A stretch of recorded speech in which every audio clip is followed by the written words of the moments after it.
man, malaki man, purihin si El Shaddai.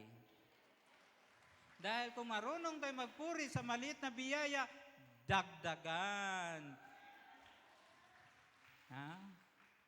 Nakalimutan ko tuloy yung kasunod, no? Kasi nagpumalakpak na kasi kayo eh. So, satisfaction, no? Kung masumpungan natin ng Diyos, magkaroon tayo ng satisfaction, kakuntintuhan sa buhay. Kasi kung nandyan sa iyo ang Diyos, nandyan na sa iyo lahat. Amen? Sapagkat siya ang source of biyaya, di ba? Sa biyaya lang tayo nabubuhay, sa biyaya lang tayo nagkapagpupuri. Mahalaga ang pagpupuri. Bakit? The antidote of problem is praise. Ang gamot sa problema ay purihin mo si Yahweh El Shaddai at ang problema mo malulutas. Amen? Kaya pag nalulungkot ka, magpasalamat sa Diyos. Amen? Pasalamatan natin si Lord. Dahil yan ang kalooban ng Panginoon. Sabi nga na St. Augustine, sabi niya, my heart is restless until it rests in you. Hindi mapanatag ang aking puso kung hindi ako makahihimlay sa iyong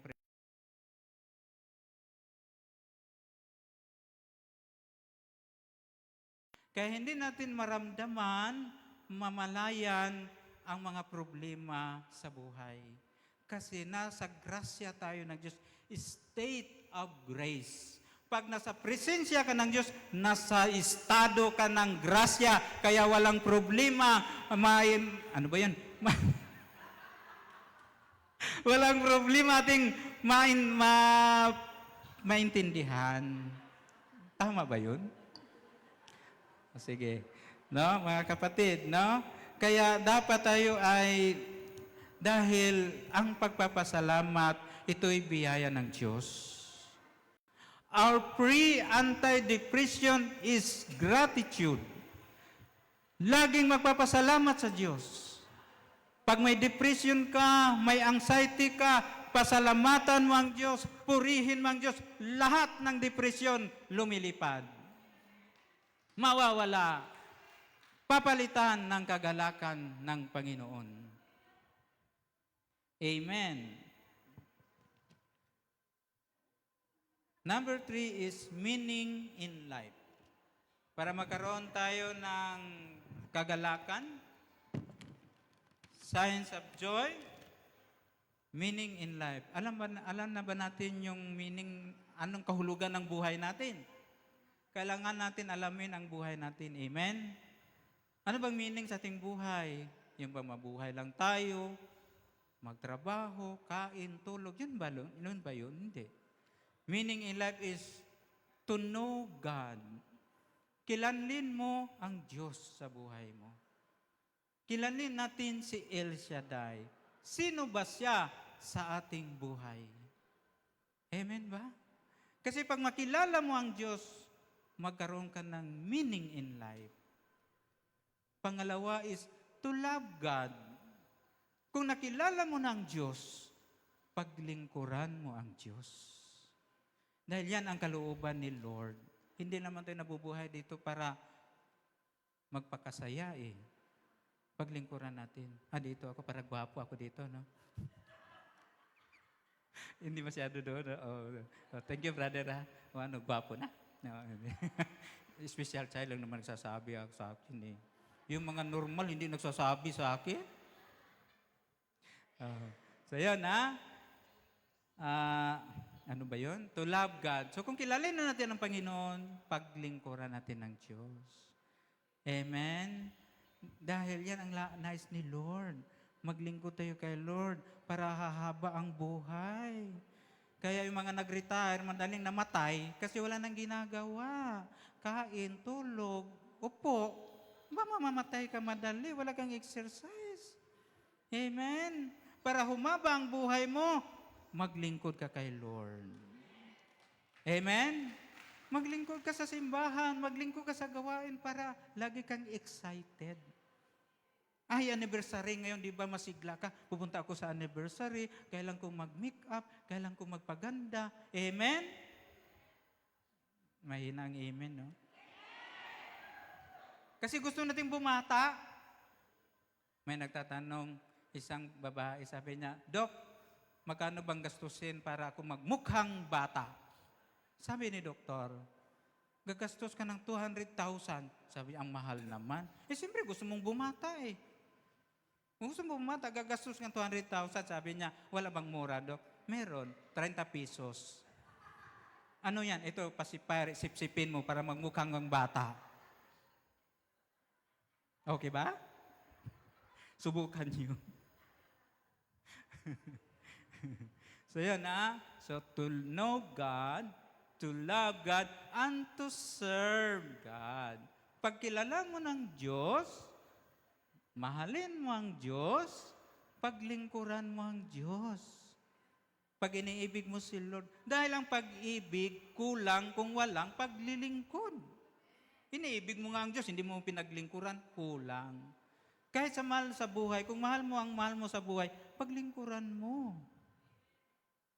Timplahan mo ng kape. Timplahan mo ng gatas. Isa lang yata nag-i-amen, ano? Hindi ba nagtitimpla ng gatas? Hindi na, no? So, to know God, that is the meaning in life, no? To know God, to love God, to serve God. Amen? And to be with God in heaven. Yan ang meaning ng life. Yun ang kahulugan ng ating buhay. Kilanin ang Diyos, mahalin ang Diyos, paglingkuran ang Diyos, at sa takdang panahon, kasama tayo ni Yahweh El Shaddai sa langit. Amen. Kaya nga tayo naglilingkod eh. So ngayon, ano ang gagawin upang manatili ang joy, ang kagalakan? Para manatili sa atin ang kagalakan, number 1 is faith. Pananampalataya. Kaya meron tayong pananampalataya. Kasi kung wala tayong pananampalataya, hindi manatili sa atin ang joy. Kasi pagdating ng problema, wala na. Bagsak na tayo. Amen? Pero kung meron kang pananampalataya, manatili ka sa presensya ng Diyos. Manatili kang manalig sa Panginoon. Because faith comes from hearing the Word of God. Ang pananampalataya ay bunga ng pakikinig. Kaya kailang pakinggan natin ang salita ng Diyos. Nakikinig pa ba kayo? Mind and ear is the battle of our attention. Kaya bantayan natin ating tainga, ang ating isip, dahil yan ang battle of our attention. Para hindi ma-distract. Amen. So faith, no? If faith is presence, fear is absent. Kung ang panampalataya ay nasa atin, walang takot kasi meron kang pananampalataya. Amen po ba? Kaya kailangan natin pakinggan ang salita ng Diyos. Sabi nga, ang may pandinig ay makinig. Dahil ang marunong makinig ay marunong magmahal. So para mamahal natin ng Diyos, pakinggan mo ang salita ng Diyos. Dahil sa pakikinig natin ng salita ng Diyos, mamamahal natin si Yahweh El Shaddai. Kaya nga nandito tayo dahil mahal natin si Lord, di ba? Dahil pinakinggan natin si Lord. Nagkaroon tayo ng pagmamahal. Lumalalim ang ating ugnayan sa Diyos. Lumalalim ang ating pagmamahal sa Diyos. Amen po? Sa inyo na lang mga asawa, nung nag-boyfriend pa kayo, yung niligawan kayo, di ba nakikinig din kayo yung niligawan kayo? Di ba? Nung niligawan kayo sa mga, nung mag-boyfriend pa kayo, di ba? Sinabi niya, uy, alam mo, ikaw na pinakamaganda sa maimpis. Ikaw naman, kilig na kilig ka eh. Amen ba? Oo, tapos namamasyal kayo sa park, nag-holding hands kayo. Kilig to the bone. Diyos ko, kilig to the bone. Pero ngayon daw, ang mga tao, hindi na kinikilig sa holding hands. Ang mga tao ngayon, kinikilig na sa cash on hand. Kasi may cash eh. Amen po? Real talk po yun. So yun, mga kapatid. So pananampalataya. So saan nagbubungang panampalataya? Sa pakikinig ng salita ng Diyos. Because the Word of God reshape your mind, change your heart, redirect your life. English po yun. Number 2, family, no? Para manatili sa ating kagalakan, kailangan tayo magkaroon ng pamilya. Amen ba? Kaya ang Panginoon may pamilya din eh. Si Jesus, may nanay, si Mama Mary, may tatay, si Joseph. Meron sa pamilya. Amen? Oh. Kaya, meron din sa mga kapatid, yung mga kamag-anak, no? Wala naman, bugtong anak ng si Jesus, di ba? Pero yung mga kapatid na, yung mga pinsan. Kaya nung nangangaral ang Panginoon, sabi ng mga tao, nandyan yung ina mo at mga kapatid sa labas. Hindi naman kapatid yung mga kamag-anak lang yun, pinsan eh. Kaya sabi ng Panginoon, sino bang aking nanay at aking mga kapatid?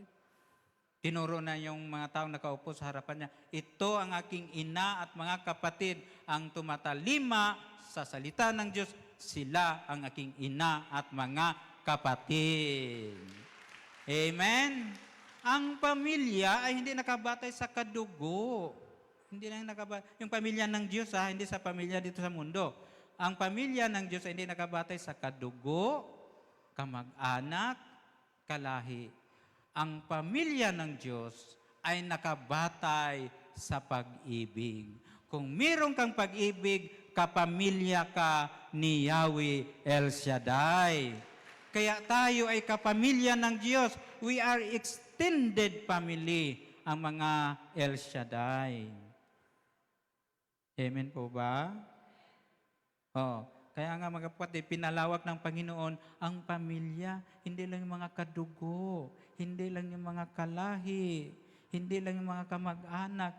Tayong lahat na may pag-ibig ay kapamilya ng Diyos.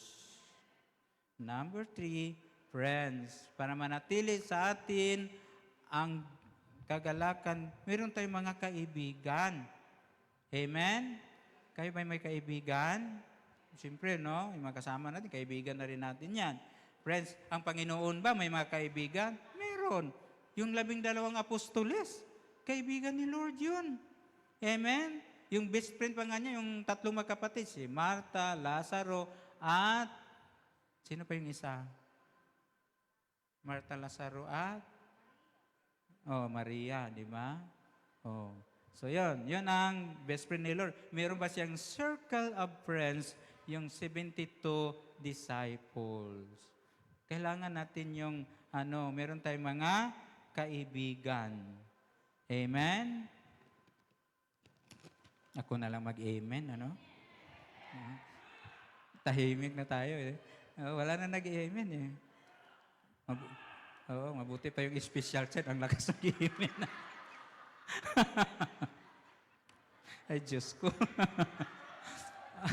Number 4 na tayo. Amen? Baka maubusan tayo ng oras, So, number 4 is work. Para magkaroon tayo ng kagalakan, meron tayong trabaho. Amen? Meron tayong trabaho, sense of purpose, no? Natrabaho tayo, meron tayong mga ambisyon, no? At higit sa lahat, ambisyonin nating mapalapit sa Panginoon. Amen? So, kailangan natin ng trabaho. Ang Diyos nga nagtatrabaho eh. Sa John 5:17, ang aking amay patuloy sa paggawa at gayon din ang ako. So, si El Shaddai, patuloy nagtatrabaho para sa ating kaligtasan. At ang ating Panginoon. Patuloy tayo ng inanyayahan na mapalapit sa Kanya. Kaya nga mayroong anniversary. Kaya nga mayroong banal na misa. Kaya nga may gawain dahil nagtatrabaho ang Diyos. Amen? Kasi pag wala ka na tayong trabaho, wala, no? Madali tayong matigok. Amen? Oo, kailang galaw-galaw para hindi pumanaw. Amen? Lalo na mga senior citizen, mga senior citizen, kailangan na mag-U-turn na tayo. Titingnan na natin ang daan papunta sa langit. Amen ba? Ilang taon na lang tayo, ano? Kaya enjoy na natin. Oh, kasi, kailan aware tayo kasi maraming daan papunta sa langit eh. Oh, maraming daan na tayo maliligaw pala.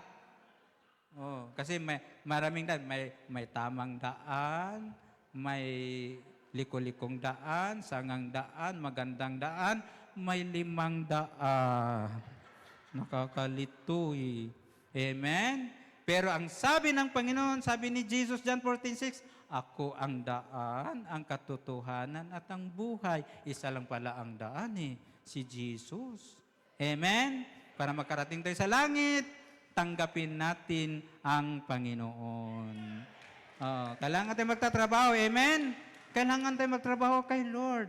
Kailangan tayo maglingkod kay Lord. Amen? Kung marunong kang umawit ka kay Lord. Kung marunong kang sumayaw ka kay Lord. Dahil pag hindi ka sumayaw, umawit, mawawala yan. Tatanggalin ni Lord yan. Amen? Pag marunong kang tumugtog ka. Para hindi tanggalin ni Lord. Para magaling ka magbasa, magliktor ka, magkomentator. Amen? Kagaya ng isang liktor, obispo pa yung nagmimisa, pista, no? Sabi na, hoy, sige na, sister, practicein na natin yung babasahin natin, baka magkamali tayo, English pa na. Sabi niya, hindi na, sanay na tayo, tagal-tagal nating liktor eh. Ito na, misa na, First reading, binasa ng liktor, hindi nagpapress. First reading, Book of John. Let us love one another, for it is the love of God. Tapos, pagkatapos sabi niya, this is the end of the world. Takbuhan ng mga tao. Sa halip na the word of the Lord, the end of the world daw. Kaya kailangan, lagi tayong magpuri, magpasalamat ni El Shaddai upang magkaroon ng kagalakan galing sa Panginoon. Amen. Tika, manalangin pala tayo sa ng Ama, Anak, Espiritu Santo. Lord, salamat po sa mga salita na ipagpalain kami.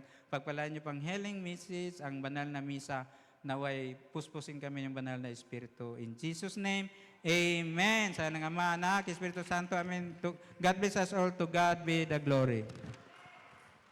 Yung malakas na palakpak para kay Yahweh Shaddai. Amen. Pinagpala ba kayo ng salita ng Diyos? Lahat ng pinagpala, magaling na yan. Hallelujah. Hallelujah. Lahat Praise ng the Lord. pinagpala, magaling na ang bulsa. Amen. Sister Lida, Sis, dadako na ating tayo pasalamatan, atin munang pasalamatan ang ginamit ni Lord sa inspirational talk. Ang DIC ng Vicariate 1 and 7, ang gwapong DIC. Brother Sopronio Bulambot. Palakpakan natin si Lord. Sinong gusto nang mag-U-turn?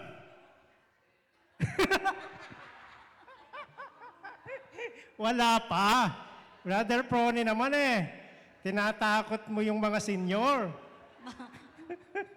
Ikaw naman. Kasi pagka mag-U-turn ka na daw, papunta ka na sa Ay, wag naman langit. kasi senior na rin po ako. Oh, senior ka na rin? Kaya, Hindi halata.